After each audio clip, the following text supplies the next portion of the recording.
So first and foremost, giving thanks, todah rabbah. And am I pronouncing that right? Todah rabbah. Yeah, we there's a little bit of emphasis, like it's todah rabbah. So the emphasis on the back side of it. Okay, beautiful. It's a very lofty word. It's not just thank you. It's a very high reverence frequency of very much respect, but it goes beyond that. It's very deep in its comprehension of great. It's like it's as great as you can get in a place of magisterial role, and it's the recognition of you finding yourself, and you're seeing that quality in another, and you're knowing the journey and the cost of association, and the recognition is similar. Yes. Well, even the like the aha. Yeah, exactly. The very first word todah is from is like ida, like the work and the deed of the hand, your hand, because you are in. It reveals the Shekinah glory in me. So that's a lot like the Aztec saying for en la kish alakaen, I am you, you are another me. You are me, I am another you. And the reflection of the brilliance of the one that works through us, the many.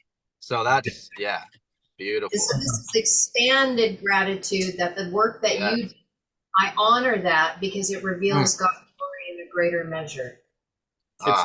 It's the complete recognition of one's inner gnosis reflected in the one who has received their own inner gnosis, right? So your ability to fully experience yourself in truth, seeing forth in another who's also experienced themselves in truth, and that creates this resonance of gratitude that comes out in the form of todah rabbah, right? Yeah, it creates this and it creates this, this field that then sparks.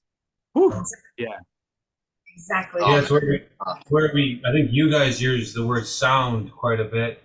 But that's the same word for healing, right? It's just we're still limited in our articulation. We do our best to really associate vibration through word, but more it's being, right? We don't have to. We're going to the place where we're going to stop really with the nuances and trying to articulate and sophistication and sophistries and all the things that bog us down in intellect and ego. We'll simply go with the thought resonance, and that's the higher vibration. And but yet, until then, sound is simply whole. Yes. Healed, right? And so we're speaking. And then the other play on words too, with sound, them translating into light. Right. So it's just your resonance of your light healing is how you come across and how we become a sphere of influence. So anyway, so thank you for your generosity of your expression of sound. Yes. And your willingness to journey through yourself for wellness for the purpose of the experience to complete the journey. Because this is what we'll see, I believe, in the earth is those that have accomplished their portion and they're about to be released in their revelation or how they're realized in their own standing, because that's a constitution in its own right. Yeah. Beautiful. Oh yeah. I'm just plugging in my other camera. I just realized that I had the other camera plugged in. But Ken, you speak a lot. What is shared is the constitution, right? I was just doing a video on spiritual law. I'm giving a course this weekend called Spiritual Law. It's something that I've been initiated into from direct experience, coming into the gnosis of what actual divine constitution is. And so whenever you were speaking on that through your videos and all the things that you shared, it's todah rabbah. There's nothing more I could really say. It's the complete yes. He has come into the gnosis and is sharing, and I absolutely love it. And that's something I think is so needed for humanity at this time, is the resurgence of this true wisdom of how to constitute oneself in a way that is reflective of the one, right? Like put yourself back together again, the assembly, right? The remembering. And I love how both you and Ken you really articulated that so powerfully. I forget which intro video it was, but the remembering, kind of the reacclimation with the one, like restoration of the natural harmonics. That's just the way I've articulated it. But the way that you've been able to excavate it through the word is very powerful in the truth of greater rebirthing, greater remembrance within and without. Right. Awesome. Thank you. Yeah, thank you. Yeah, that's we have to know what it is to become a body again, and that's how we become a member, because that's the whole vibration. If we spent more time in etymology, we could back engineer Hebrew and Aramaic or Aramaic, however you want to pronounce that. Doesn't really matter. They both vibrate. But yeah, because our whole language, we just have missed it really, or we haven't really missed it. We've allowed it to pass us by. But that's all part of us finding ourselves. Remembering is establishing your own body, because that's the only way you can stand. No one else can do this for us. That's what we're trying to really drive home with everyone, is like, we can share, but unless you have the comprehension to conceive it, then you're never going to birth it.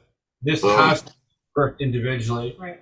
It's the only your nurturing, your stewardship, your ingathering, your assembly, how unique and beautiful it is to your expression is much needed in the world. Because in all totality, it's all familiar.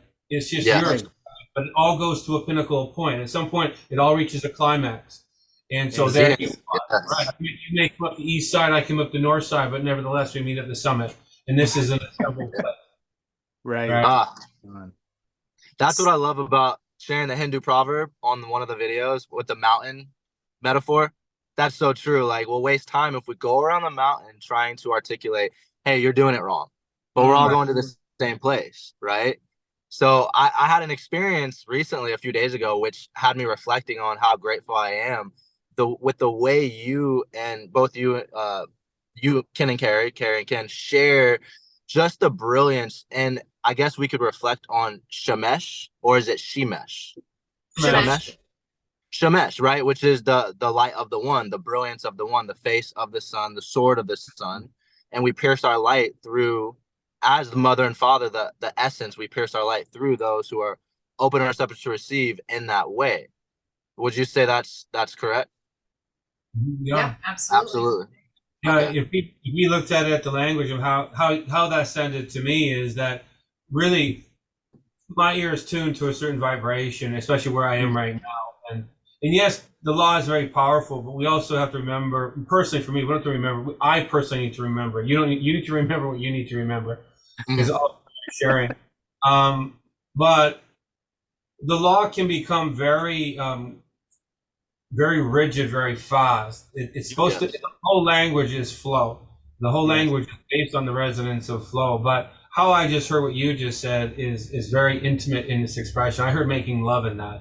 Anything to do with piercing and anything to do with that language of introspection or intercourse is all that language of, you will know them by their love. Well, we have to make that first, right? And so it's such an innocent and beautiful expression when we realize love is made one individual at a time.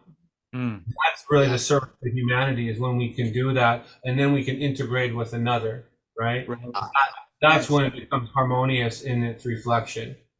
And that's, I'm looking for that in the world right now. It's like, wow, I can see a fellow walker or a fellow sojourner in the earth, and he's done a service to humanity by making love in one vessel. And now he's an expression wherever he turns, his whole frequency of sound resonance is in the resonance of sound love.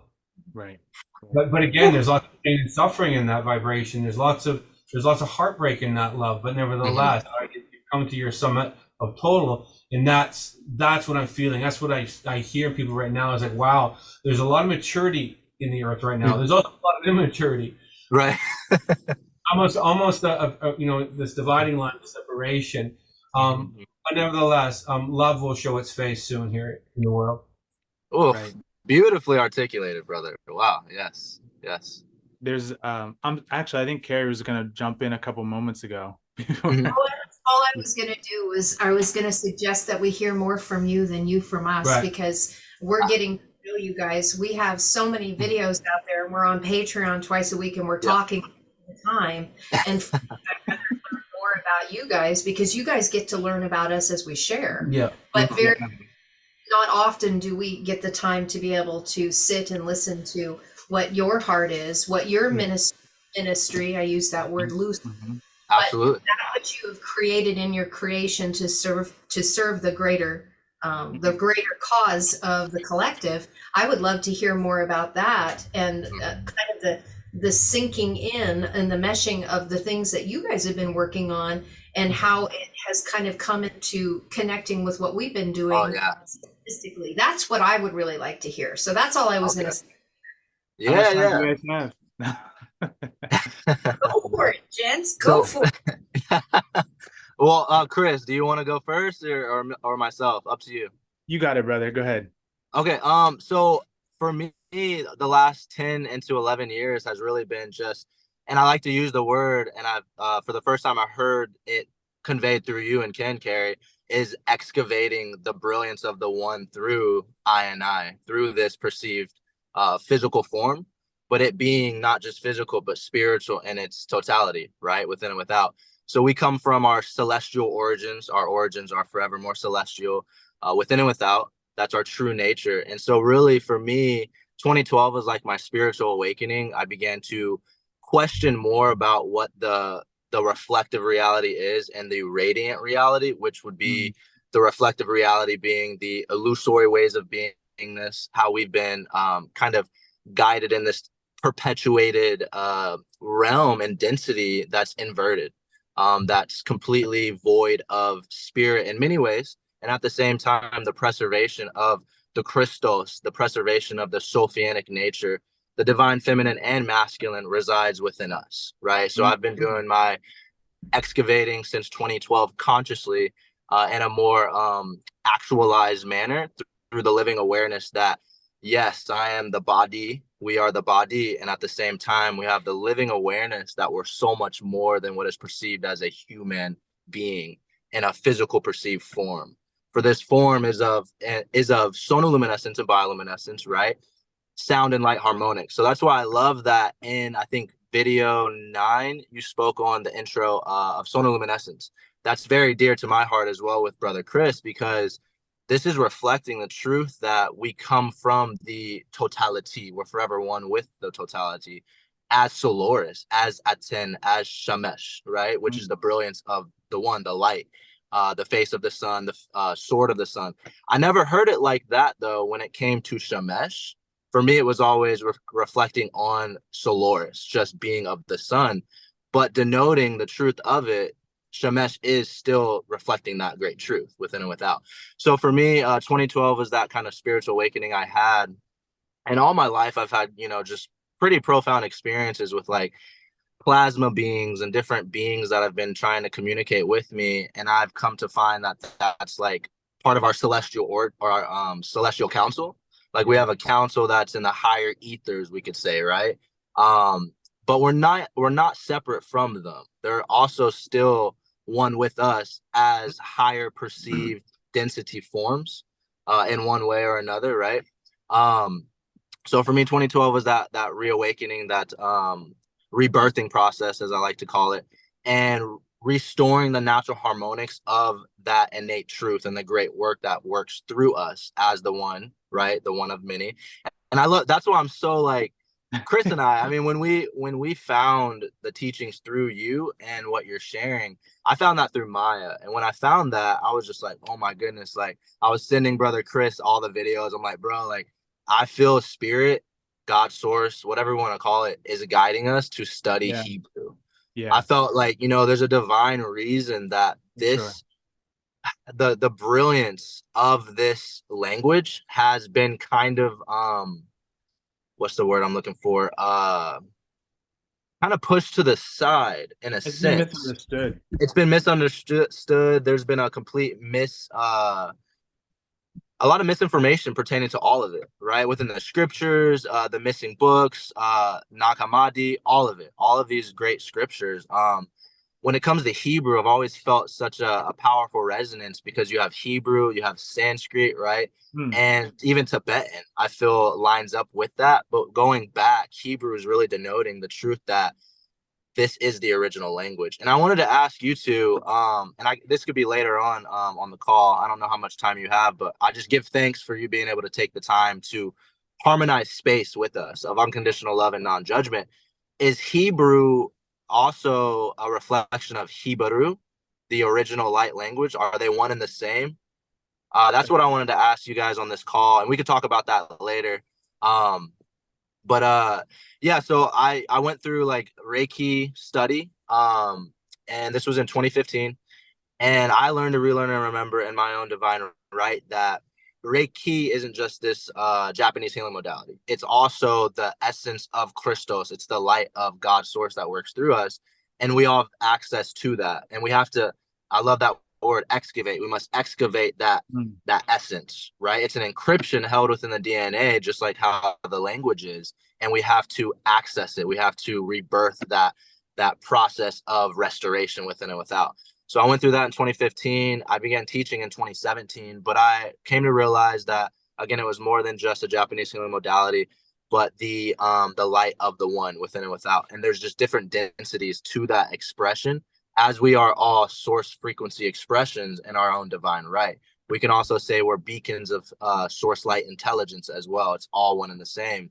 And then fast forward to like 2019, I've been practicing Qi cultivation through like Qigong. I do a lot of like solar alchemy Qigong, which is just kind of like my intuitive energy movement flow, which works a lot with like the Soloris nature.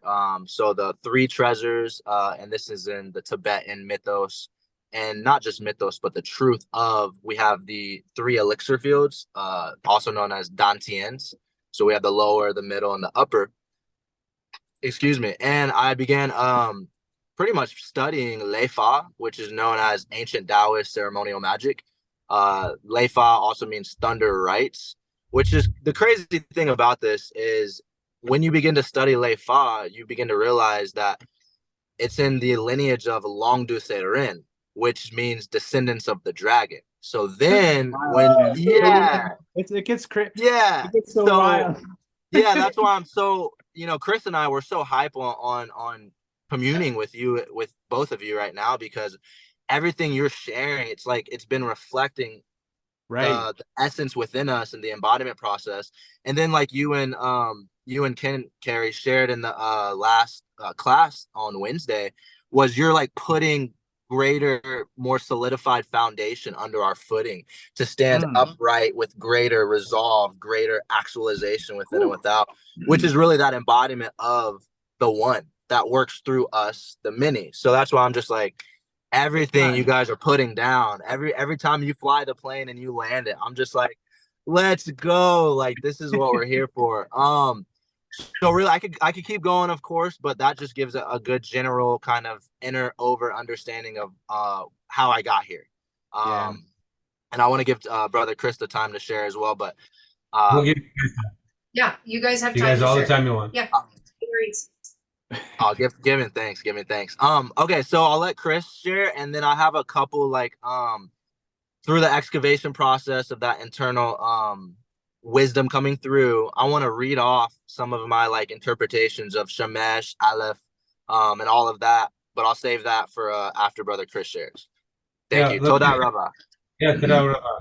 Thank you for that. I love the expressions. I heard some Greek in there and some words that I'm not familiar with, but I did Dante part of it, which is all that's Greek mind, right? So I hear that, and I heard that there is three stages in the Hebrew. There's the lower, there's the middle, and then there's the lofty, which we go to the Rashid.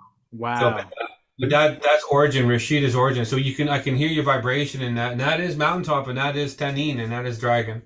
Tanin. Is it Tanin or Tanina? How do you pronounce that? Tanin. The word doesn't hold itself hostage to one expression. It's allowed to have prefixual and suffixual additions and deletions, dependent on what it's expressing. It's not held to a limited title. Well, part of it is the expression when it's being conveyed. If you're speaking of Tanin or Tanina, there's a frequency that is being realized and actualized within the construct based upon the word that you're using, and it goes. The use of it. Yeah, it goes beyond rather just the male and the female gender, males have the masculine and feminine. It's actually like the letters have the meanings. What you're releasing, like it in Tanin with that noon at the end in its fallen state, it doesn't necessarily mean it's a fallen in a bad state. It's saying it's lineage's line that is making and connecting in the earth, like fully planting itself within the earth. The dragon frequency is now lineage's line is planted deep within the earth. Tanina, having the aleph in the end, now takes that lineage's line and lifts the seed up to a higher absolute state of being as being one in that higher ether etheric fire that is moving in the ethers versus that which is planted in the earth. But the root of the word, it still has the essence of the word. It's just depending on the verb sense of what it's doing. One is ascension to the grappling of grasping, and then it's conceiving to birth it, and then to bring it back down into the earth and as an absolute. And so, and it's for everybody if they so choose, but that language of, if anything, it's based on your acquisition and your assembly of self, because it's a very lofty frequency. And it's almost like people have this word with hierarchy, that they have a problem with hierarchy. And hierarchy is a beautiful word, really. It's everything in order and right sequence. And the dragon is very lofty in the hierarchy. It's very lofty as a vibration, and it's achievable, but it's an establish of a lineage. It's legacy. It's a language of legacy, which is right back to the law part of it. That goes back to, there's a will of a state that has conditions of trust. Whole language of law is a trusted language, but I don't want to get into that. I want to hear what you have to say too. But just Andre first, and then how long have you guys been there for? How long have you guys been in Crestone for? So that's the crazy thing. I was so blown away. So we lived in Buena Vista. We moved. We had our first baby girl. Oh my God, I'm just so blown away how this linked up. So little todah, named after Mother Todah. We had her February 3rd, 2019, and we moved out to Pagosa Springs November 28th, 2018. And then we moved to Buena Vista after we had Sweet Todah. I think we moved out there June of 2019. Then we started going out to Crestone. We got invited to a Navratri, 9 days of Navratri, like Hindu celebration at one of the temples out there. And we went out there. I think we went out there like November 2019 for the first time to Crestone. We had this beautiful fire ceremony with one of my brothers, John, and it was beautiful. Then we ended up going back, just visiting like the stupa, one of the stupa temples. And I felt just such a powerful energy from I think it was the San Luis mountain range, because I was working on a hemp farm at the time. I'm a silversmith and metalsmith or goldsmith since 2018. My queen and I, Sierra, we've been creating like wire wrapped relics and stuff. We've had our crystal shop, which was called Twin Flame Innovations. We started March 15th, 2015. We did our first rebrand in 2020 to Quantum Crystal Keepers. And now we're doing a rebrand since I had to take a step back. We had our second baby girl, Sophia, September 29th of last year. And unfortunately, like, my clientele for my teachings and stuff just weren't there enough to take care of our family. And then our shop wasn't producing. So I had to humble myself, go, get to work 9 to 5 job. So I've been doing like Uber deliveries and stuff while I work on the rebranding, revamping everything. But we're going to be rebranding to Noble Earth Crystals. So when I came across, there was a video you shared and it said something about Noble Earth. It might have been you or Maya, but I was like, oh my goodness, this is everything. Like, what? So we left. We're in Texas right now. So we left Crestone, the area, that whole vortex area. Get this, we left June 23rd of last year, or I'm sorry, 2021. You two started sharing in Crestone, was it 2020? Let's see, because 2022, 21. I had a feeling it was 21. So we just left before y'all came out there, I think, which is just, I was like so blown away by this. And are you in the temporal frequency location of Oregon? Mm-hmm. Wow. We lived in Washington. My queen and I, Sierra, we met in 2012 in Washington State. So Pacific Northwest, the energy is just monumental out there. So, Yeah, beautiful. Oregon. This is actually in the vibration of Oregon. People don't know it's a Hebrew. Yeah. Oregon, it means the light garden. So we're Oh in the man. light garden right now. We were deposited here a while ago, but I mean we're going on. Doesn't really matter, but a while now. How long have y'all been out there? A decade. A decade in this, where we were sent here audibly. We were told audibly not to abandon our post. Not before we had the language. We were told to stay here. And that's a whole nother story. But yeah, so we tried to leave and we weren't allowed to leave. But anyways, it was I get it for this reason that there had to be something established in the light garden once again. Oh yeah. And have it move forward. But so you've only been in Crestone for a couple of years then. That's interesting. Yeah, we were out there pretty much from like late 2018 to June of 2021, which I was just like, when I made that connection with seeing that y'all went out there to put on the gatherings, I'm like, oh man, this is divine. Yeah, I'm just like, Pagosa Springs right next to Salida. no, it's about 4 hours. Pagosa Springs is near what's it called? Durango. Are you familiar with Durango? Yeah. Near the New Mexico border. Got it. Yeah, I'm just like, I was literally at the mountain range, man. Like right when y'all were, because what month of 2021 did you go out there for the first gathering? Was that September? Yeah, I think so. Yeah. Okay, so we had just left a few months back. Wow. Yeah. Wow. Beautiful location you've chosen for that. Very much so. Oh yeah. Wow. Okay, divine. Well, I'll let Brother Krys share, but real quick, next gathering is March 11th or no? Well, we're tentatively have for that day. We have to watch. We're waiting for some activity right now. So we're like everything for us. We have to have confirmation, and very pivotal time right now. So we're being attentive. We're not going anywhere that we don't need to be, and so tentatively we're setting it up and. For March 20. Well, no, we wanted to be there around the 15th. Around the 15th, right? Around the 15th. For the solstice. But that doesn't happen until the 22nd. But there's specific energies that are happening on the 15th that we want to be there for, and then be there for a couple weeks because we want to do some reconnaissance in the area, so we need a little bit of time to be able to check out some of the areas. To possibly move, uproot ourselves from here and figure out where that energy is wanting us to be planted there. So beautiful. The timing is, but again, that has to all orchestrate for the purpose of spirit. We're waiting for the dominoes. Yeah, I'm just gonna unload there. So, Chris Rael, I love your name. Thank you.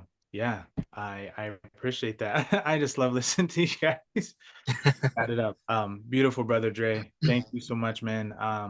Yeah, just reiterating once again, Carrie and Ken, this is truly a divine reflection of a journey that I've been on ever since I can remember. I was adopted at a very young age, kind of bebopped around a different homes and everything. Seen a lot of crazy things in the world. But I've always been guided by this presence. I call it the eternal presence, right? That was the unseen mover, that which has no face, no name, but is all, right, in all places. Raised Christian, always felt a connection to a frequency, not a man, which I didn't understand until much, much later. And I remember there were times when Mom would say, like, I've never met someone as close to God as you. It's like, what do you mean? And at 5 years old, you don't really comprehend. But the experiences I was having reminded me of what she would say, right? Just all kinds of things. And I'm not talking like just dreams, but truly, like, I would have people show up in my life physically, hand me something, and then just disappear, like before my eyes. I was in church one time and this woman tapped me on the shoulder, my left shoulder. She was dressed in white, brown hair, and she puts her hand out like this, right? And so intuitively I just open my hand like this, and she drops that fishers of men symbol, right, of that fish, which is a symbol that we know has been, again, inverted, but then also overlaid, right? When we take it back to the roots of what that teaching and that symbol really is speaking to, it's profound. So she drops it in my hand, and I go, "Hey, Mom, look what this woman gave to me." And she goes, "What woman?" And I'm like, "She was," and she was gone. I had the thing, but she was gone. So I've always felt as though I have been one of few, but a voice for many, if that makes sense, right? So, oh yeah, absolutely.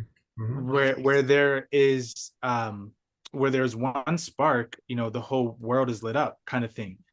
And meeting Andre was that divine reminder again that, okay, there's at least another one of you out here, right? And then both of you have also been that mirror reflection. And I say this because the journey that I've taken from spiritual, from hardcore religion to questioning what is God. That's how it started for me. It was like, what is God? Who is God? Why is God? Right. And I went through a lot of the quantum physics stuff. I went through a lot of the esoteric hermeticism. I've studied many different religions, and everything boiled down to the presence, right? I'm a certified yoga instructor like everyone else and their mom. but for what it's worth, that was a part of the journey. And I remember after the training so much, man. I had so many like cries and like moving the body and all this energy's coming out, right? But Swami, I don't remember the Swami's name. It doesn't matter because the message stood true. I had a higher vision dream, and he said to me, he was in my living room, place of comfort, place of rest, right? The living room, place of communion. And he says, notice the stillness. And so okay. So I wake up, next day, go outside. I'm just sitting in my yard, and I can see the sky moving, the clouds. I can see the wind moving the trees. I can see my kids playing, see the cars. But there was this stillness, this presence that was moving through all of it at the same time, right? And I was like, oh, this is the stillness, right? So this was a huge reinitiation, coming of age for me, is not just hearing the pastor talk or hearing the yoga instructor teach or just teaching, but really embracing that living presence and allowing that to move through the voice, through the body, through the action, right? Notice the stillness, the unseen mover, if you will. So that there was that part of my journey led into me teaching yoga. And then as I would teach yoga, I stopped calling it yoga because it turned into something completely different. It started to become, I I called it inner light energy yoga, because at that point I didn't know what, it wasn't yoga anymore, at least in the traditional sense, right? Whenever I say traditional, now we're talking Western traditional, but the true tradition of yoga would circle us right back to the same principles of, the union of, all things, which is the original teaching of yoga. But for what the Western world has known yoga to be, you go in, you teach the asanas, you do the breath work, but I would start to see visions, and I could start to see people's auras.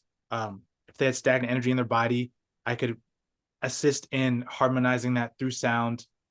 And I would see beings working on the clients, on the people. I would start to perceive the future in dream, but also in real time. I had someone who I was working with, and I said, "What's going on with your shoulders?" And she said, "I'm going in for shoulder surgery tomorrow." I said, "Don't worry about it. My team, we're working with you. You'll be fine." She goes into the doctor the next day. She's totally fine. Nothing needed to happen with her shoulders. One of many stories like that, but I don't really like to talk about me. I know you guys are asking, but it's hard to reiterate the truth that you all already know, to be honest. I am a ether physics mentor. I have 4 kiddos who are absolutely divine. My beautiful partner, Anne. We live in Canterbury, Connecticut. I've established a church, a ministry, the Church of One, a PMA, a Private Members Association, so the Republic of Eternal Nations. And then, much like Andre, I was doing one-on-one work, group work, and then the world shifted. This energy came in, everything stopped. So really listening to what needs to be reformatted to offer what needs to be offered and share what needs to be shared is kind of where I'm at, right? So I'm not really looking for anything other than connecting with people who are ready to embody the truth, to really assist humanity. Part of my life's work is called peaceful human advancement, because I would make contact with star beings, if you will, our star kindred, as Maya would call them, aspects of self, divine presence, you know. And there's a very real call for the people of Earth to take full responsibility for their life, for their life force, and to raise themselves from the dead. So that's why I offer what I offer, right? Is peaceful human advancement, moving from that infantile, even NICU stage to the great remembrance, the great knowing, right? So whenever Andre and I connected again in this lifetime, it was just, you know, I had been speaking about the sun. Keep beaming has been a key phrase I use. So whenever I heard Ken talk about, man, the face of God, you know, the face of the sun, I started crying. I was like, this, I literally started, it wasn't like a cry of emotion. It was like a complete involuntary feeling that was coming forth from the body in a field of resonance. You know, you can all feel that, right? So this is why I'm here, to bring back with that which is pure, holy, and true, with other people in this world who are ready to do the same. Because, you know, God doesn't wait as much as God waits. It doesn't really wait. Like the train's rolling kind of thing. So yeah, man, so much to share, but I think that's enough, at least at this moment. You know, I could keep going, all kinds of experiences, truly. Thank Well, you it's both. wonderful. Your stories are both, you guys. I mean, yeah, you guys, we need to be listening to you guys. You don't need to be listening to us. It's mutual. It really is. It's so mutual. Yeah. We're doing the great work together, everyone. But go on. Sorry. Absolutely. That's all we've ever done and I appreciate the perspective of, I've never been, and please hear the love in this, but I've never really been impressed by man. And I mean man in the vibration of mankind. Yeah. I see what it is as an opportunity, but ever since I was a kid, and I too, that my whole focus is on spirit, right? And so I see man, but yet I'm not wooed by it, or I'm not connected to it in a way that it becomes a distraction. So I see man for the role that we're supposed to play, until we become, right. And because it's an act, we're all actors, and so it's a role to be played. Realize. So I've never been impressed with man either, and I appreciate that. And because eyes are always focused on spirit. Spirit is led. Our whole journey has been spirit led and spirit induced. Well, I would say that, like, part of the reason why you are that way, because they're familiar with human design and gene keys, is that you have a fixed ego center. Right.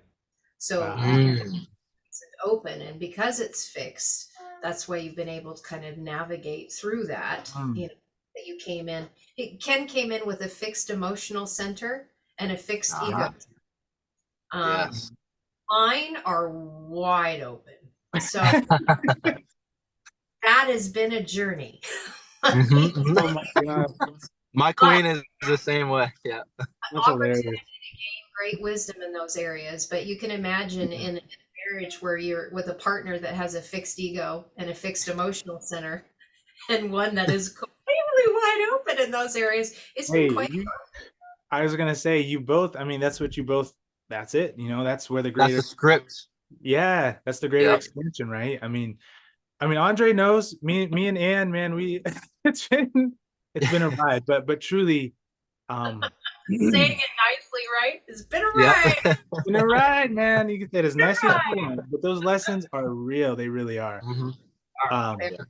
But Ken, I feel you. Honestly, I've had the hardest time in this world I've had to learn how to acclimate. And I think, you know, brother, Sa'un Ra'el, Andre, would say the same thing. It's been a journey of, okay, how do I know what I know, feel what I feel, see, experience what I do, yet have a conversation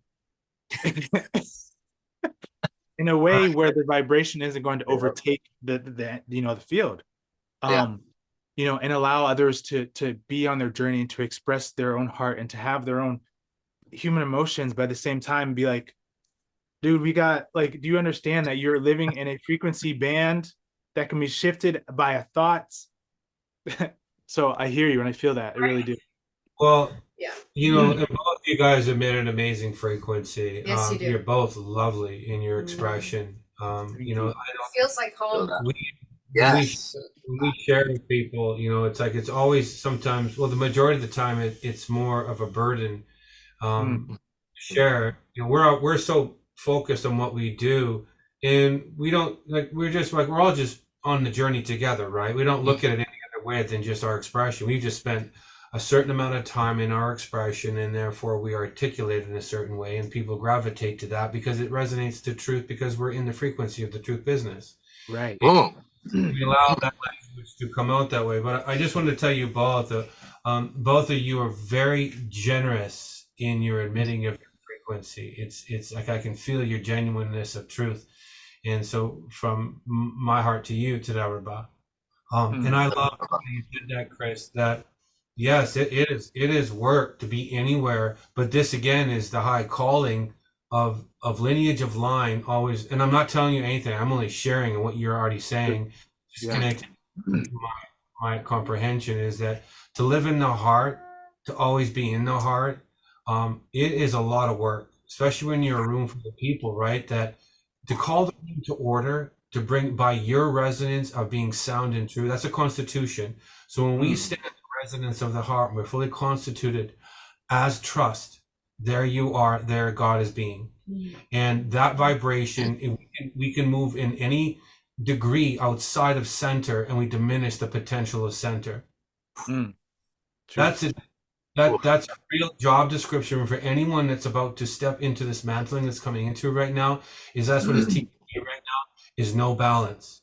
No todah. No intimately. No balance intimately right now. So you know how to shift. I was shared with a while ago by an entity that it told me that we're about to, and I'm going to broadcast this to both of you because I think both of you are more than qualified already in the vibration of this, because this is not a one-man show anymore. This is the multiple coming into the resonance of one, as you've already articulated.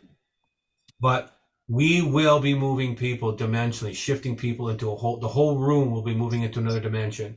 But that will be solely dependent on your willingness to be balanced in your own center, and then integrate by feeling the room and the vibration of the room, because there will be those that weigh the anchor. But yet in love, if we know how to navigate the room, we can bring all the room into the resonance of where your heart is. And that's what I was shown. I was like, how do I do this? You'll know. But it's something that's taught. It's something that's stewarded. But it doesn't make it easy, because I know that for us, we get extremely tired right now, and this suit is getting a little heavy. And it's like, how much more? I'm pressing into a new reality, and it's going like, how much more before we break through ourselves into another reality? Brother. Okay, brother Ken, you sharing that, the brilliance of that, in a sense, we can reflect on what was shared through times that are not long forgotten, but held within our DNA. And the encryption being that of we put on these flesh suits, but now we're taking the suits of flesh off to put back on our celestial garments. We're putting back on our celestial garments. So I really feel into the authenticity and the full transparency of you sharing that great truth and your own expression, because that's really what we're doing. And in a sense, like, and I share this with Krys all the time and our other brothers and sisters, like, when you become a walking embodiment of the word, of the totality, the God source nature that works through you. And I love what you both share on that. We're not co-creators. If you want to affirm that's what you're doing, that's great.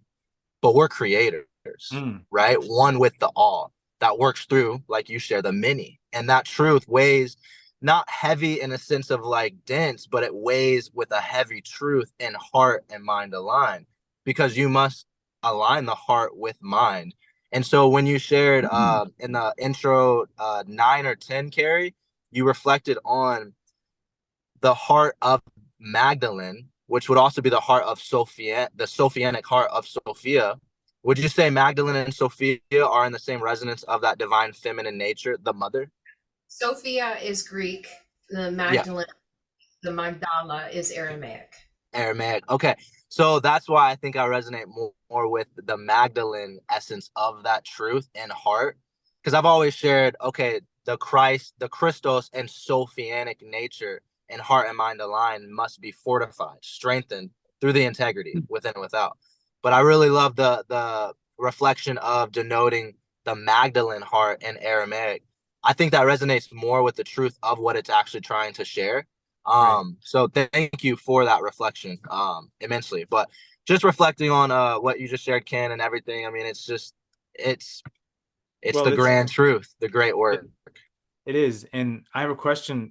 When did you receive that, Ken? Because I received that almost verbatim, that message. If I look back at my notes, I think 2020, 2021. I guess the time doesn't really matter. But yeah, go ahead. Yep. Me too. So we're in 23. Were we here? See, when was I gotta think back. It was a while ago now. So we're 23. It might have been. Were we at the apartments? Yeah, maybe a little bit. Maybe a little. 20? Yeah, maybe 20 or something like that. Right around. Well, wait a minute. No, because that was before the pandemic started, right? Oh, it was before the 2019, probably, right? Yeah, it might have been 19 even. Yeah. It's been surfacing through us. Yes. So this is what I saw. So the funny thing is, as you were sharing that, I pick up my phone, look at the notes I took on it, but I was shown a door, right? So like the dial, right, like a door, and I was shown that you're going to be able to take people through this door. They won't be able to see you, but you will be able to see them. And I was shared with that this is going to be something that you're going to steward in this lifetime. So get ready. So as you're sharing this with me, Ken, I'm like, you cannot make this up. You know, although we are writing the script as we go along, it's still, we're sharing the same truth. This is a part of the great work where, yes, the suit is getting tired. It's like, whew, man. And you said you can feel this kind of pressure from the higher ethers, if you will. You can feel this other dimension looking to be birthed and actually moved through, right? So I'm right there with you. It's very real. It's very tangible. We receive the same message, if not the same, very, very similar. And it's something that I feel peaceful human advancement is leading up to, is everything shifts, everything metamorphosizes, everything alchemizes into that which of its greater form. Mankind has only been the substitute and experience for our remembering, right? Our rebirthing. So as we all come online and reconstitute, stand upright, there's a natural progression that takes place, right? And I'm sure everyone here can recall times where this progression was seen as, this was a very real thing. It was a physical thing, although it was ethereal. It wasn't just, hey, we're ascending to 5D. It's like, no, this is a maturation process, and it's calling to those who are able to handle the frequency, be responsible, and share it, not for the purpose of needing to look at me, but for the purpose of, this is in alignment with thy Father, right? This is in alignment with the truth. So I'm with you. Let it be known. Well, you can't steward this as, I'm trying to, yes, there's much going on right now. And I believe it's coming in very quickly.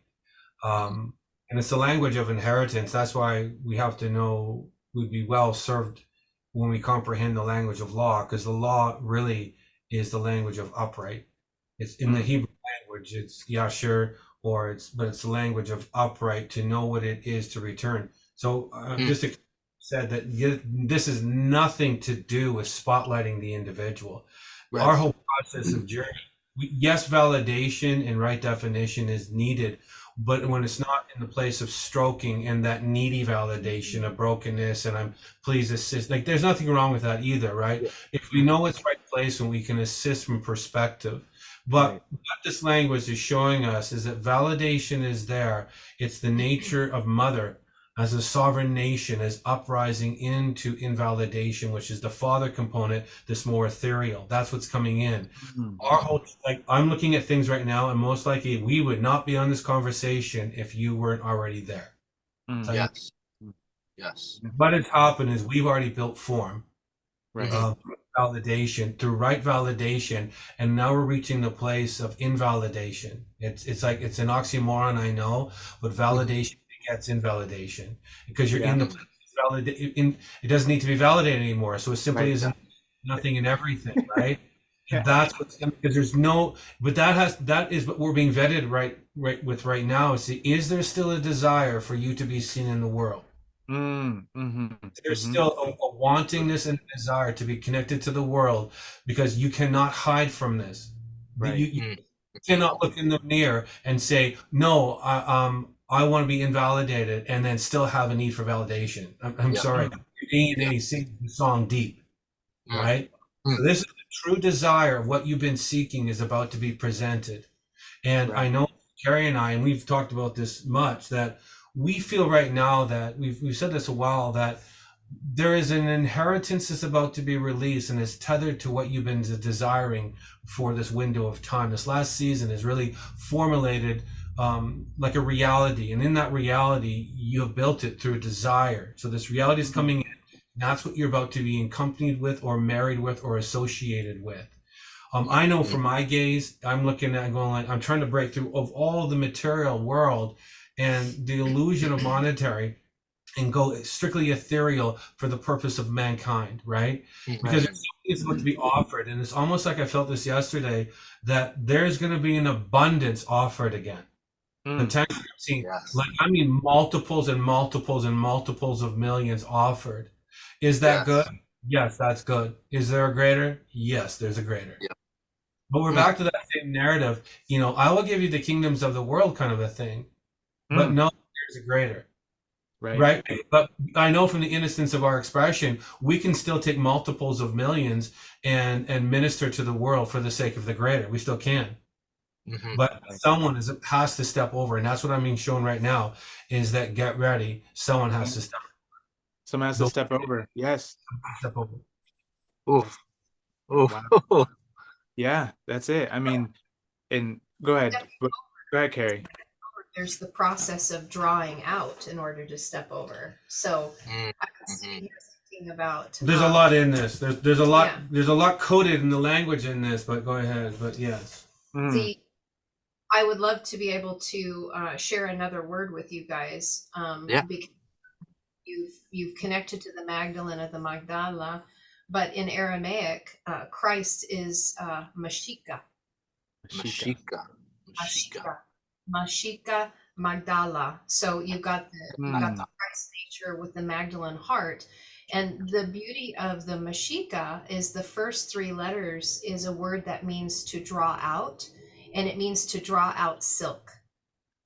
So in drawing out silken garments, the point that I wanted to make on that is, you know, we've heard much like in the English writings about wool garments or linen garments. They hold frequency, but yet there's something entirely different when we move into silk garments. Because I'm talking, you know, yes, linen is in our natural world, it's an expensive fabric, but there's something to be said about silk and the smoothness of what that is bringing forth, and that is definitely royal robes, or a queen of heaven would wear, would be making our silken garments. So it means out silk, but the last two letters is a compound or a shortened word for cha or chaya or life, of all living. So this is drawing out the silken garments for the mother of all living, which is the Mashicah energy, that is our oil that allows us to bring the mother of all living back into us and lift it up, because Magdala in its Like in just a definition, it means the high tower. The high tower. So we're lifting up ourselves into this high tower in our royal robes, not just linen and wool, but in the royal silken robes, because of the stature of lifting ourselves up into that state, which is, it goes beyond that which we have been shared with, that we even knew was possible, because the English narrative just never brought us that far. And that's why vibratory frequency, Kim says it all the time, and I love it because he says, look as it, not at it. Yeah, you know, that is powerful, Kim, by the way. It's beautiful. Well, we have a problem of nouning everything, and that's very, you know, very Western oriented, because when you noun something, you separate yourself from it. You know, it's something outside of yourself. Right. But the Hebrew and the Aramaic language doesn't really operate like that. It's a vibratory frequency that we partner, that we fuse ourselves with, as it's drawing that Mashicah, drawing the anointing up and out of us, out of the many waters that we will be able to be drawing out in the power of who we are, if we choose to partner with it. And, you know, the times that we look at a word, or we look at the frequency, and our shadow self goes, or the ego goes, you know, it starts trying to vibrate against it, you know, and not take it in, because it doesn't believe the frequency. The ego always keeps us from the truth of who we are. And so that'll start vibrating in agitation, because it's scared to death of its own shadow. So it'll start vibrating that opposite frequency. And that's when you know that you've hit a truth that needs to become assimilated, so that the vibratory frequency within the DNA, through the bioluminescence, through the sonoluminescence, begins to vibrate like a tuning fork in resonance at a higher state of frequency, so that we can achieve the Magdala, Mashicah anointing that we're supposed to, which is heart-brain coherence.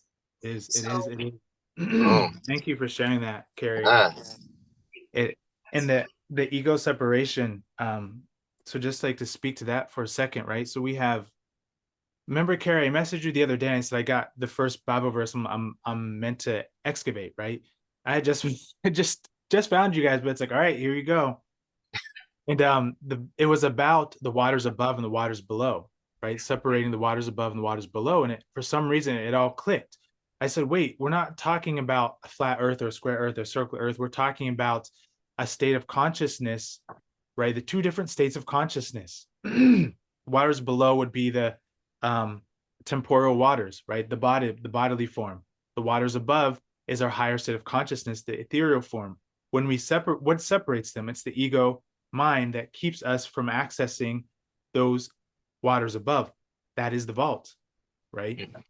And so I still have not excavated that or put it into the Hebrew, but I'm very curious to see what gems and deeper wisdoms are within that phrase. Genesis 6, I believe, is what it is. Because I find you said everyone, you know, people love to noun things, person, place, or thing.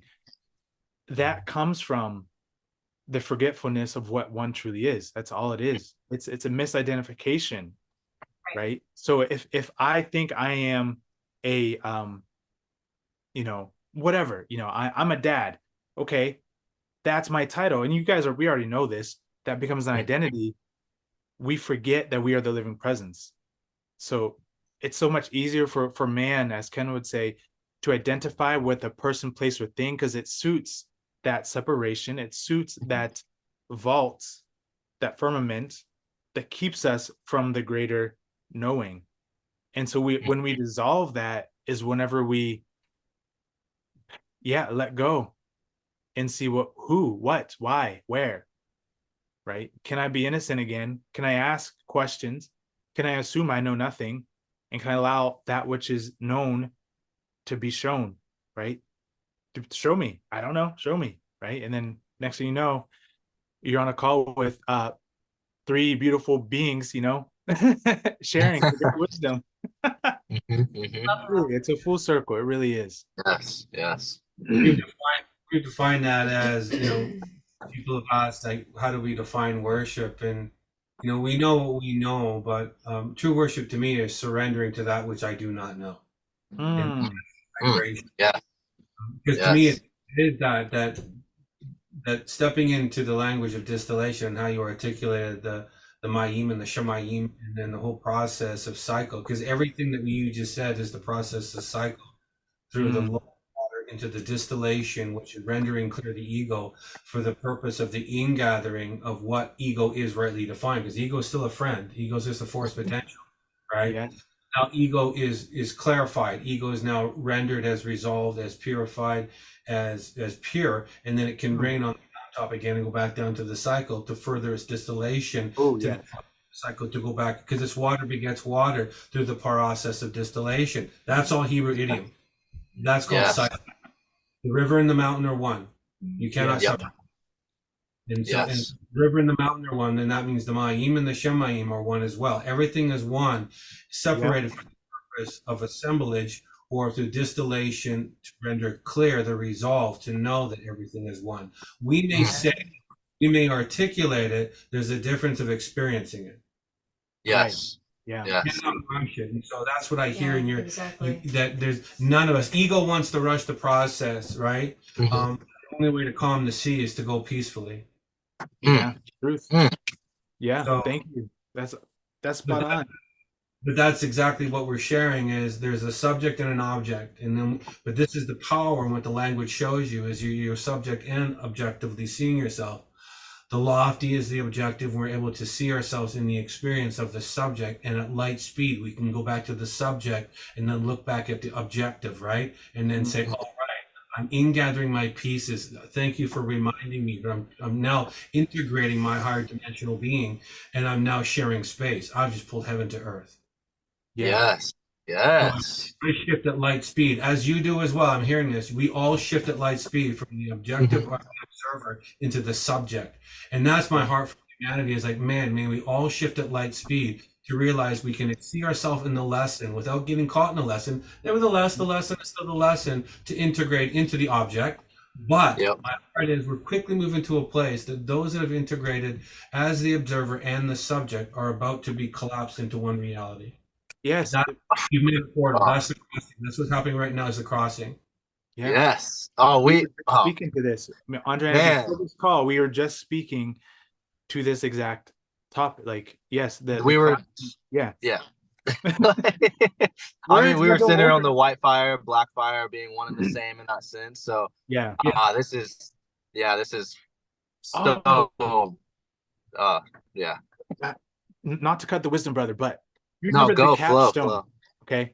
All right. So Carrie and Ken, you guys are gonna love this. It might have been the day before I started listening to your work. I went out. I think it was like 2 days before I sent it.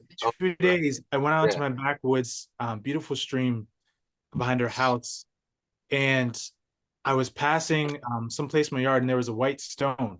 I to this day do not know where this white stone came from. And I walked past it simply with the intention to go out and just sit by the water and just be, right? And so I hear, no, you need to go back and meditate with the stone. I'm like, really? We're going to do this right now? So I go back, pick up the stone, following inner guidance.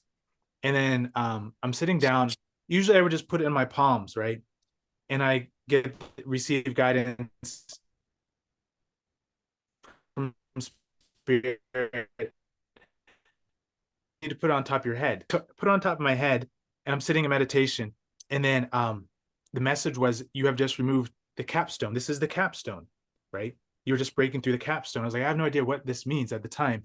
Andre sends me one of your videos. Don't remember which one it was.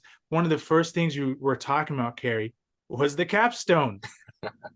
And I was like, and that's how you know that there's truth behind the gene keys and the codons, because there's groups of people doing what?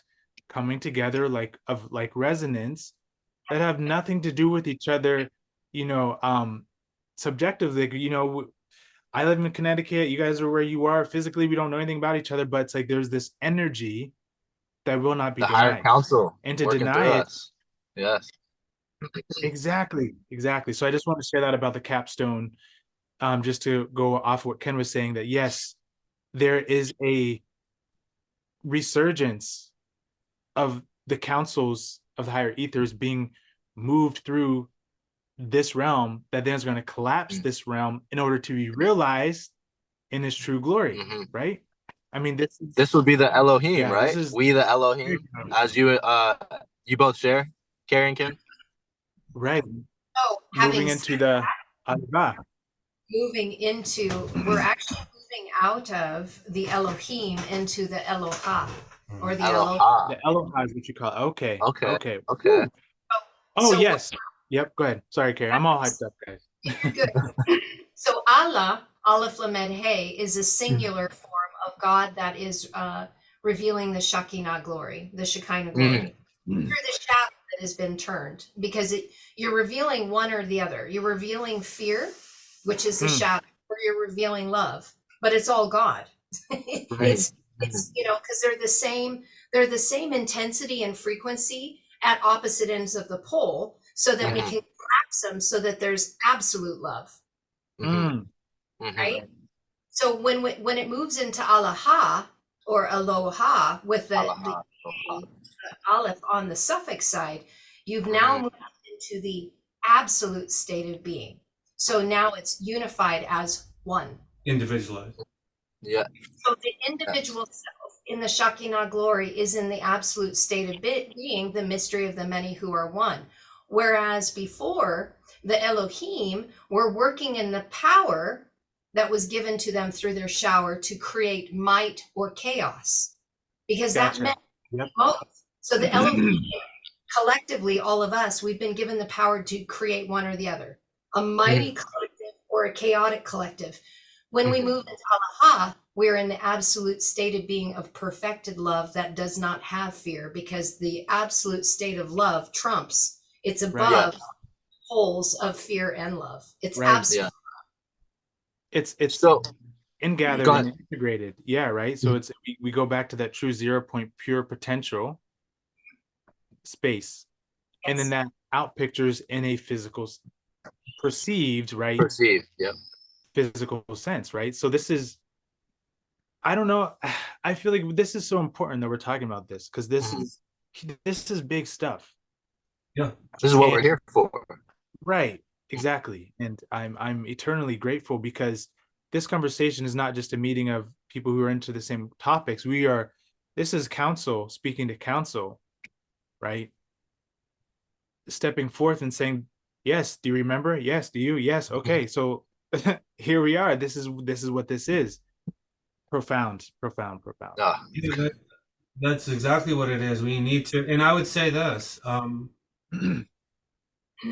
anything that, because I have this ability, we all have this ability, so and I never want to miss an opportunity, especially if it's stewarded correctly. So any vibration that I carry, that you are seeking, I generously give that, and that's all I need. I hold back anything that I'm still working on. Anything that is mine personally, I do not give away. Anything that is unique to me in the inheritance of what is personalized to me in that expression, because I got spanked for this before, so I have to. But anything and everything that I'm free to release, I release that to the both of you. Anything that I integrate that is my job description of assembly and that you're requiring, I just deposit that into you in the in-between stages of awake and asleep, that comes to you, if it so be your desire. Thank you, brother.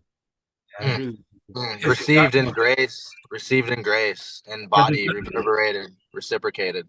Yeah, that vibration right now is so crucial, that whatever you've done, whatever we've done in the language of integration, this is crucial right now, that we step into this, regardless of what we think is ours or her. Right? This is not that.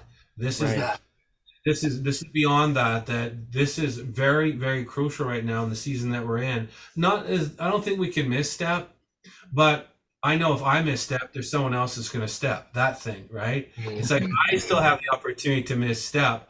And I'm very, very careful with this language, because I know that there's many in the wings that are waiting to step in, right? But if there's a willingness and a desire in your heart, then it should be you, and it should be you if you so desire. That's what we're studying right now. Trust is the frequency of the language of law that mirrors itself as a perfect reflection. Do you trust yourself? Rhetorical question. Yes, we do. But again, back to that same thing the Spirit's always asking me, but are you trusting yourself? Yes, you do. Are you trusting yourself in the caliber? If you know that God is assembled, then where are you right now in the resonance of what it is as a Alaha, as a vibrational word right now? Yeah. Where are you in that vibration? Because it's speaking right now very loud in the earth.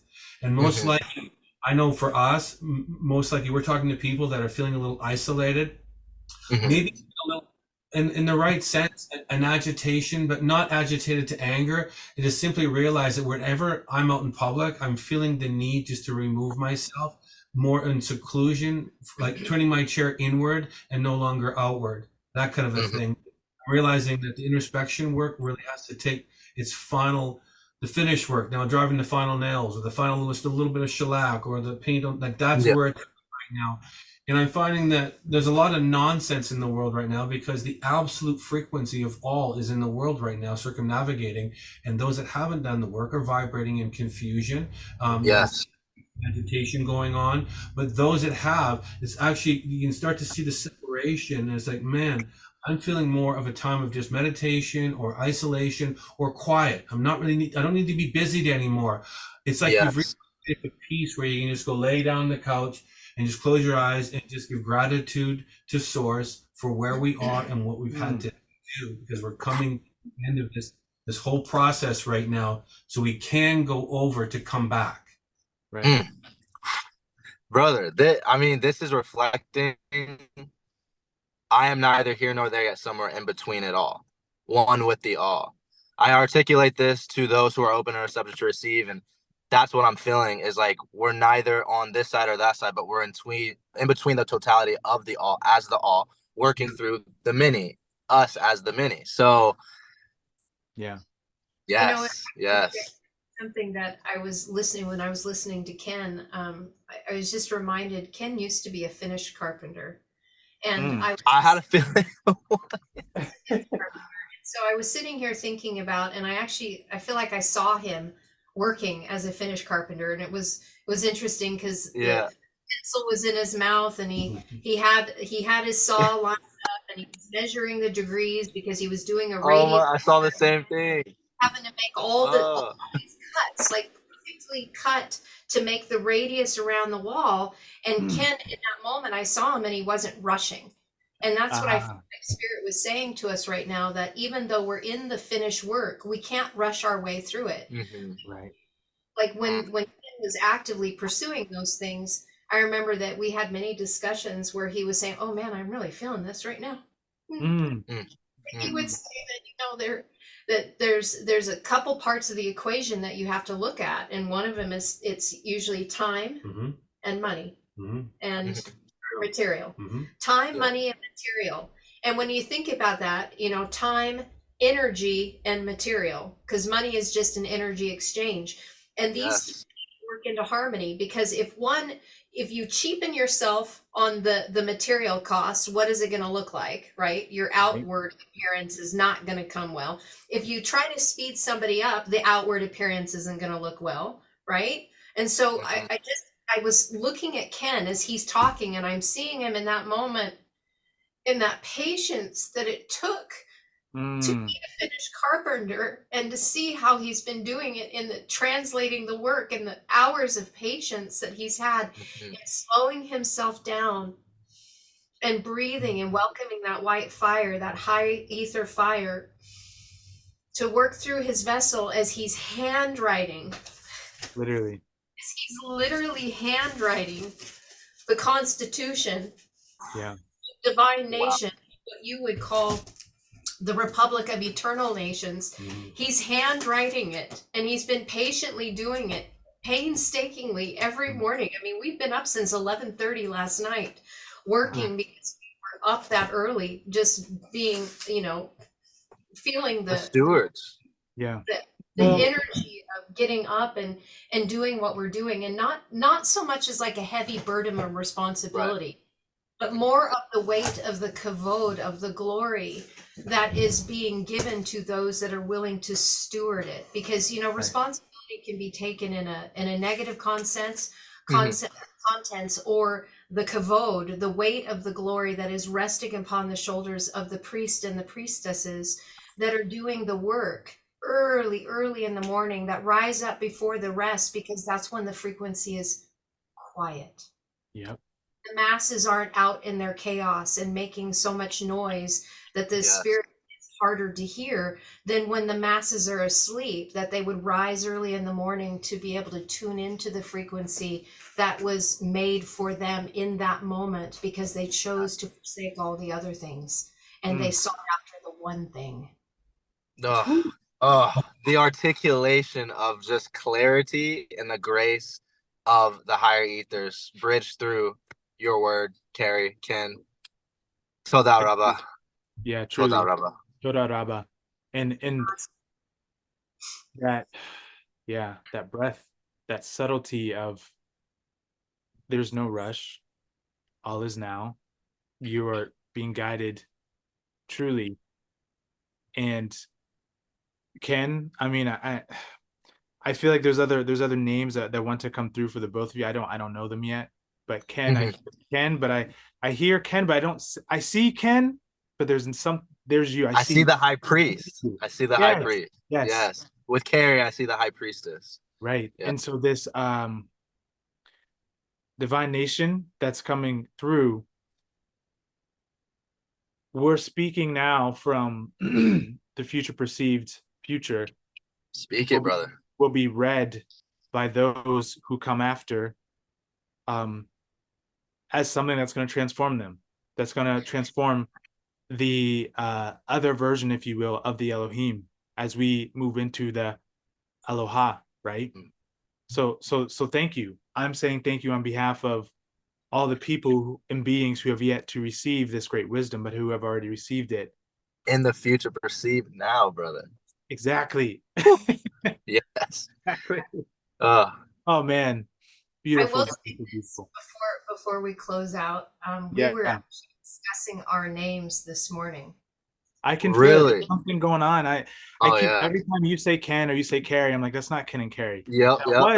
It is Ken and Carrie. The birth and given name, but the birth and given name, right? And this is where Andre and I got our son name. You know, we called our son name. What was that, Ken? That's one name. Yeah. That right there is. Let's go. That's the frequency. We should all know our names in the earth creation, but we can extrapolate out what it is as a summation. Most of us live, in the partials of our name. Yet it's a blessing. You have your name; it's a gift, right? There's nothing wrong with changing it to the vibration, but yes, they are very lofty and they're all purpose. But I felt like I needed to share that. I don't know where you guys are. I don't really follow it, but there's a card in tarot, and tarot is something. It's not really my thing. It's not my lane. My lane is and Carrie, when she articulated that, the painstaking process of breaking this down as a constitution. By the way, that's what my name means. Kum is the word to stand. But it's also the etymology of constitution in English means cause to stand. So my name means constitution, and so it's fitting that I'm doing what I'm doing. But I had to find that before I went into it. But part of that job description is in the painstaking process is truly an honor, because it's my favorite place to be, to extrapolate out and have the spirit show me what it is, to then translate. This is how we create the reality. And this is the innocence of distillation that produces an intention. But I felt strongly that I don't really connect with tarot. Otherwise, I find it very intriguing right now, because everything speaking is such high volume. It's all speaking of a similar. And when you guys were speaking earlier about the tower, the Magdala, I just drew in the page that the tower, we're about to go through a tower moment. And I don't really know the tower card. It keeps on popping up. This one individual, he's somewhere in the States. He's very, very gifted in how he articulates. And maybe he does know, maybe he doesn't know, doesn't really matter. But for some reason, he's come up on my radar. And I just listen to where he is, and I close my eyes, and it's simply his translation of his expression. I find it very beautiful. But the tower card is actually, we've all built the Magdala. It's actually our endocrine system. It's our hippocampus, our amygdala, the locus coeruleus. It's everything now is in sequence of event. Everything now is done its job description to stand upright as kum, as the standing order of constitution. This is the language of only upright of mother begets the father, because that's what we're waiting for right now in its vibration. But in the tower card, it's always struck by lightning. It's built itself up to the place where it's standing in the tower window, and then always has this little depiction of an individual falling out like it's just negative. It's not that. No. Yes. Right. Transformation. What's about to happen is like everyone that has completed the job description has erected the tower. It's the phallus. The phallus and the womb live in the same place within us. And so now we have impregnation through conception. And in this, we're about to see a new birthing in the earth. But we're about to be struck. The towers are about to be struck. The lofty citadels, as a lightning rod, is about to be struck by lightning. And what's going to look like a fall is actually going to be a rise. Right. So that's what I'm seeing right now. So I just wanted to connect with the spirit saying right now that well done, I guess, but it strikes the crown off the tower, but because the tower and the crown is about to come into the earth. We're already in the heavens. We built that tower as a language of Babel, but clear Babel as the anointing, and now that's about to fall back into the earth for the purpose of a true government, a true constitution, a true trust, a true nation, one individual. So that's what I'm seeing. So I just want to release that to you. May I add? Absolutely. So please. The word that I was seeing as you were sharing that, because you mentioned about the anointing, was the Balal. Balal. And Balal, to add to that, is one who has built through the twin energies the double portion of the double anointing. And it's actually the root for Babel, which is confusion, but it's taking that, the heart essence that we had that was full of terror and fear, and building it so that we would then have the authority within ourselves and also gain the hidden authority that few find, which is the double portion. That's why it's the Mashicah Magdala anointing, because it's both hands, the right and the left, that not just one. Yes. Both. They are doubly anointed, because those who are doubly anointed are those who receive the double inheritance. Those of the noble birthright. Yes. And those who receive that are the firstborns. That's the position, no longer in deposition. Yes. Whoa. Okay. The firstborns of the emperor's line, the Tanina, and the Tanina, the double ends mean double ends. The double noons, I'm transliterating back into English. The double are the lineage of line of twin seeds that then mature into the double staff of authority. That's why it's Tanina. And it's got both of those. And so the Tanina, as the dragon, is the sign of the emperor and the empress that carry both double anointings within. They are fully anointed. They are fully illuminated. The Mashicah Magdala. Yep. Yeah. Wow. Okay. This need to be revealed. Yes. Through the many. So I'm just this is everything. Thank you so much for taking the time to commune with us. I may have to see if we can do a one-on-one to reflect more on what I wanted to ask about the whole thing with Thoth and Lucifer Halival, correct? Haliva. Because there's another reflection. One of my brothers, Ian, I'm sharing this with him as he's open and receptive to receive. He just found this brother who does a breakdown of the Hebrew fire letters, but it doesn't seem like, not to compare you guys to him, but it seems like you two are really excavating the truth of what the language really is denoting. Whereas this guy, I don't know why, but he's reflecting that Thoth, Deshuti, Tahuti, Lucifer, it's all just the great deceiver. And I've never resonated with that in the light of Thoth and Deshuti. I have a very personal connection with Deshuti, as you two do, because that essence resides within us. That's right. Yeah, like I'm just so, not that I need reassurance, but I would love to hear from your own excavation of that great truth of the scribe of the gods, which is just another name for Yeshua, right? but this guy's going off on so many different things, and he's like connecting Yah with Jah, saying that Yahweh is the great deceiver, which is Hoth and Tahuti and Jashuti, and I don't resonate with that. Well, yeah, well, that he's coming from, again, strong polarity, and it sounds like, again, he's speaking from his inner knowing, right? And so it sounds like he's still in the place of confusion. So the whole language gives us the opportunity to collapse all realities. Yes. All egregores. Yep. If you're creator, then why would I create based on, like, I take everything down to the foundation. I don't allow another man's projection to influence me, right? Because that's the power of creation, because we've been in a problem long enough.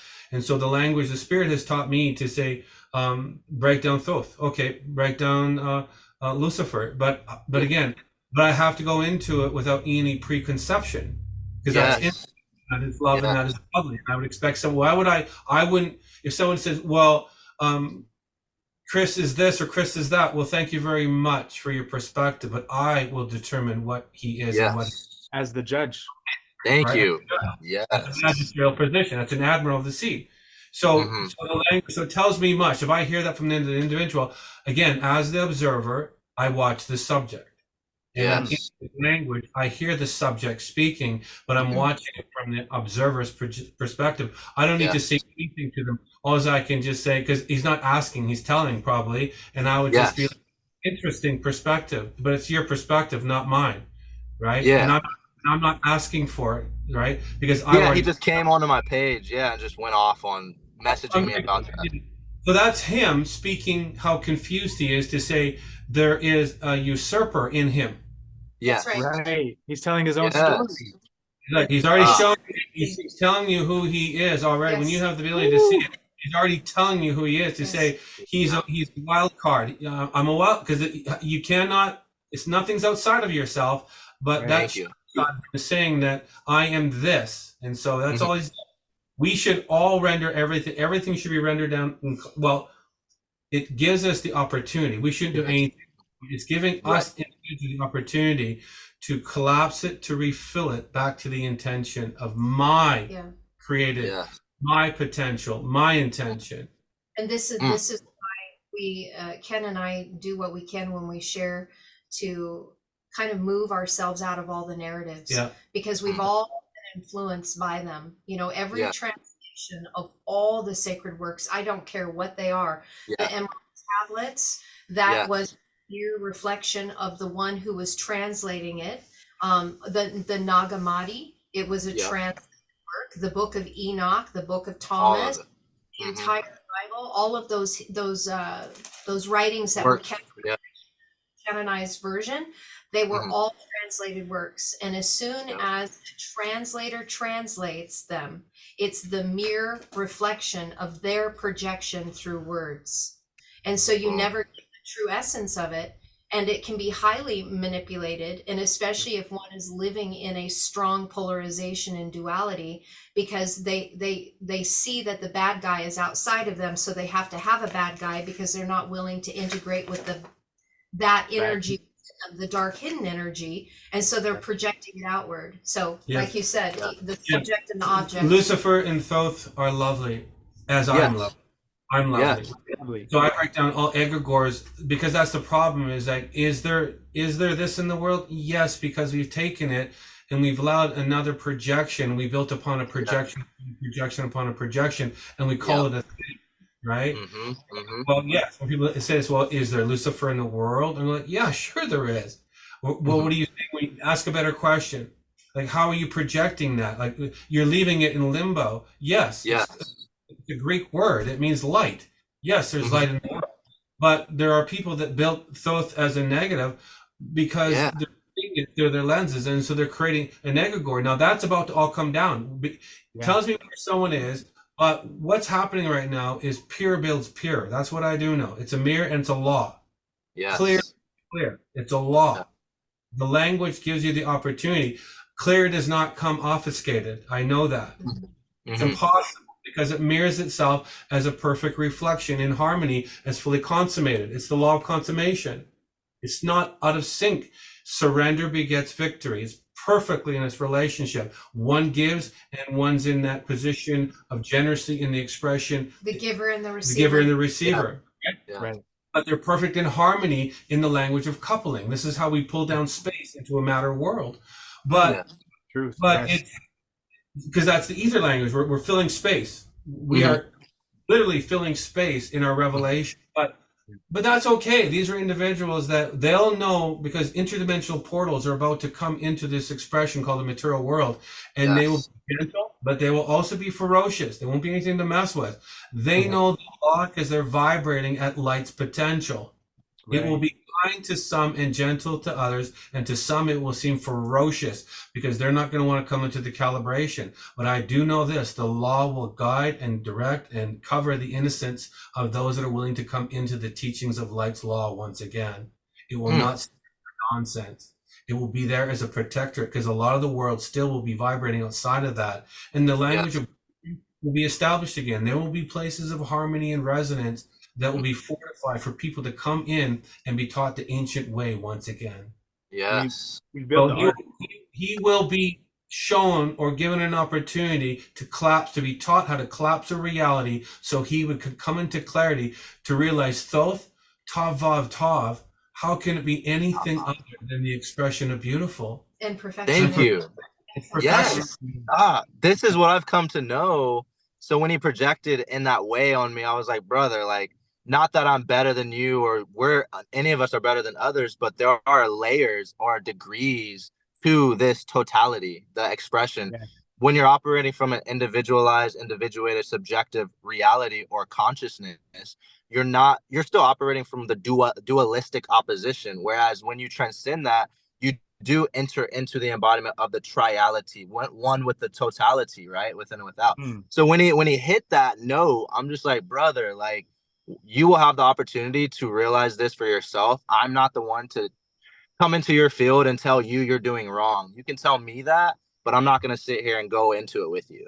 You know what I mean? So I wanted to ask you from your own excavation if it centered on that same truth. And I knew it did, but just to hear you expand into that, gratitude beyond measure, todah rabbah. We are, and we all have the capacity to be all words. Yes. And if I'm centered, then I'm balanced in all words. I'm fully resolved. All my words are resolved and neutralized. They've all been 0 pointed. That's the only way you can hold 0 point, is by neutralizing everything to 0 point. At that point, why would I step out of my position of center? Why would I go into duality again? It took me my whole life to center myself into. And that's the great truth. Yes, it is. Yes. The moment that we, as the living awareness, decide to make a movement, have a thought, have a feeling, whatever it is, right? An action, if you will.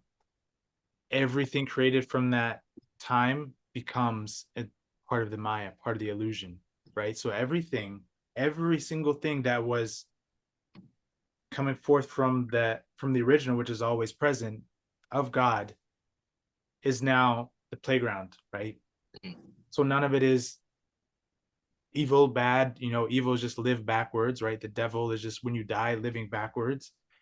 So whether it's Thoth, Tahuti, whether it's any other being out there, it is all the breath, the expression of the one.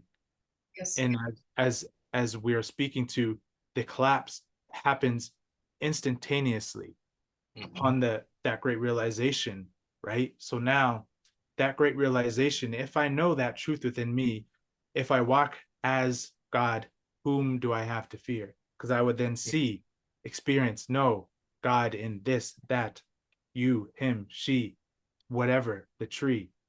It is the expression of I, of us, of we, right? So I think these next few years are going to be interesting to see how humanity responds as a whole. And I'm eternally grateful to know other stewards, like all three of you, Andre and I, because I know physical time is dwindling out here. we are going to be opening up the Brotherhood soon. We're still working that out and everything, but we would love to continue to speak with you guys, have you guys teach, and just offer your specific God source uniqueness, because this really is a team effort in that way. So I just wanted to put that out there. Like, yeah, we did want to bring that up. Yeah, but that could be for another time. Yeah, another time. At the very least, truly, todah rabbah. Like, this has been todah rabbah. A much needed conversation for the collective, I would say, truly, for the restoration of. Thank you very much. We appreciate ahava. Ahava is the word for love. Ahava. Ahava. Wait, so ahava, can you say it as ahava as well? One of my brother's name is Ahava, and he's like, that means love, and I'm like, he came into my field about 4 or 5 months ago, and then you shared that on a video, and I was like, oh my, that was actually last Wednesday. I was like, oh my God. Beautiful friends. It also means existing or cause to stand as well. It means to exist, to be substance. As love. As love. Yeah. Oh man, wow. Thank you guys for your generosity, for your expression of time. It's always a blessing for anyone to reach out to us and want to hear what we have to share. But more or less, we just love family, and and I hear the presence of. So thank you very much for your generosity of time and your kindness in stewarding us well. We call you Mashicah. Mashicah? Mashicah. It's the Hebrew family. Mashicah. Mashicah. Mashicah. Namaste. Namaste. Love and gratitude, my friends. Peace forevermore and always. Jai. Thank you.